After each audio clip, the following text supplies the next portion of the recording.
I'm Clark Harshbarger, Director of Stewardship with Mad Agriculture. And I'm Tanner Starbard, also at Mad Ag.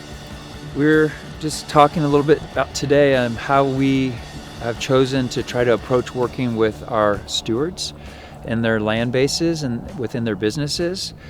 We've learned from listening to our farmers within our ecosystem with empathy and with compassion that they're managing these very complex models. The model has to go through a land, it has to go through an animal or a plant, it has to go through a consumer and a market. And so we've really tried to come up with a way to actually help them see a path forward through all that complexity.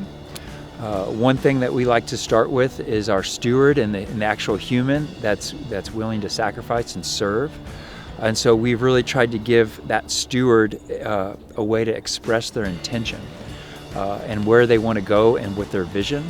And so we really think it's important that they are able to articulate that in words so that that can actually put into action. And so we've really emphasized that as being an important step when we work with producers, is to get them to articulate that, and then we can support them through different types of business models and capital.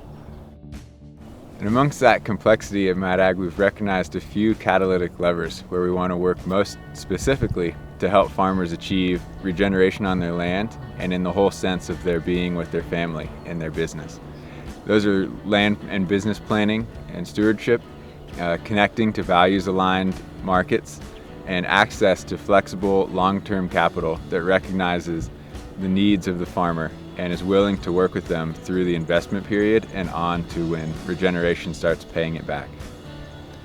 And many times, that's exactly right. The steward, what they're actually stewarding is a resource, and a lot of natural resources. They have wild spaces like we're standing in here. They have actively managed pasture lands like you can see out in the horizons there. And so we help them understand of where they can focus their energy first to make that first step forward. And to do that, we've used models like the scales of permanence, a little bit some holistic management theories about how to identify weak links. And we look through climate and infrastructure and some things that may be that we have to understand how to work within that we can't change, all the way through water and livestock and plants and animals and the soil where we might have more influence. So we really help them to understand where to focus their energy so they can take the best first step forward in the regenerative process. As we work with individual farmers that are leading the innovation, we hope to accelerate and bring in a flywheel of change where these leading farmers have success and attract others to the revolution and others to participate in what's going on. And one of the underlying currents that makes that flywheel spin is the story.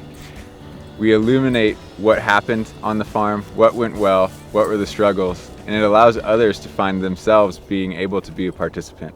And through that story, we can also attract those outside the farming community to be participants, to invest, to purchase food that they believe in. And it's that story that's the underlying current that brings regeneration through as a cultural movement.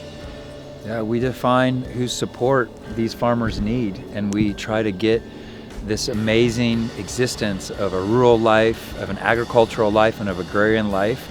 And we really try to highlight it and lift them up because they're in deep service to these lands and these resources that we all care about. I think as humans, we all find resonance with those that are raising the food and stewarding the land for us. As urban dwellers or folks that live outside of the farming areas, we rely on these farmers to care for the land that our country is based on, where we eat and where our food is grown. And it's the story that helps us be connected to those places when we can't physically be there.